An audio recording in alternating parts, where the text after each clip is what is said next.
Hello everybody on the internet. Now this is a spoiler-free review, so if you haven't seen the movie, don't worry, there are going to be no spoilers. You can watch this review. So, Godzilla vs. Kong is finally out. I like the Godzilla movies and I love Kong Skull Island.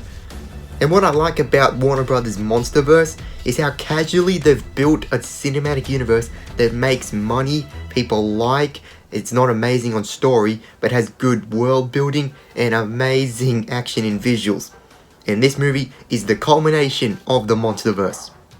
Godzilla vs. Kong is the epic showdown we expected, but I felt like it didn't fully live up to the hype.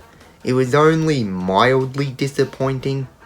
I think it had the weakest world building of all the movies. It still explored interesting things though.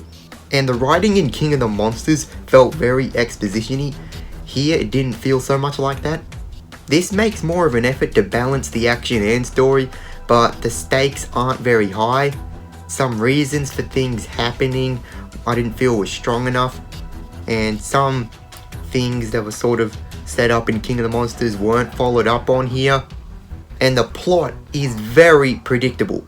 I can understand why there was only one trailer. Kong is the best monster character. I'm so glad to finally see more of him. He has great mannerisms, and he has some really nice moments. The visual effects on him are great, and I love the way he fights. He is a beast.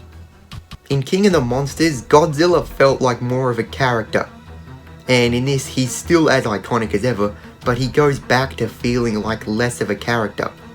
And he's just not as impressive in this because we've already seen him do insanely epic things before.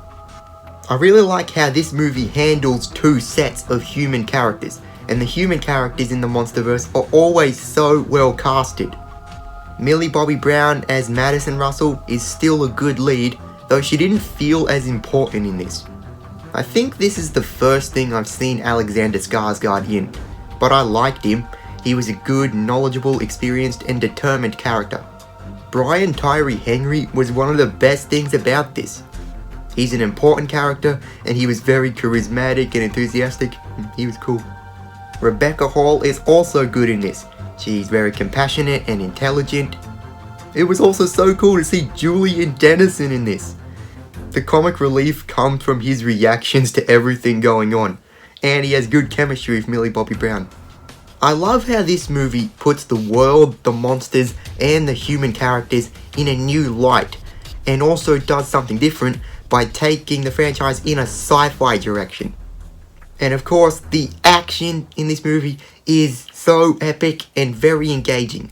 The way they set up Godzilla and Kong's fights are very well done. They're not fighting for a stupid reason.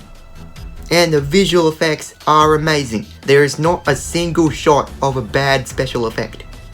Overall, Godzilla vs. Kong felt anticlimactic and could have been longer. It needed more depth. But it is an awesome cinematic experience. I'm going to have to give it an 8 out of 10. I would put this above the Godzilla movies, but below Skull Island. That may or may not go down after seeing it again. And I just want to quickly mention, if you want to see my further thoughts on things, then follow me on the Stardust app. The Stardust app is a good extension of my channel. On there I cover things that I don't cover on YouTube, so I'd really appreciate it if you could follow me on there. So, have you seen Godzilla vs. Kong? What did you think of it? Who are you rooting for? What do you think is the best Monsterverse movie?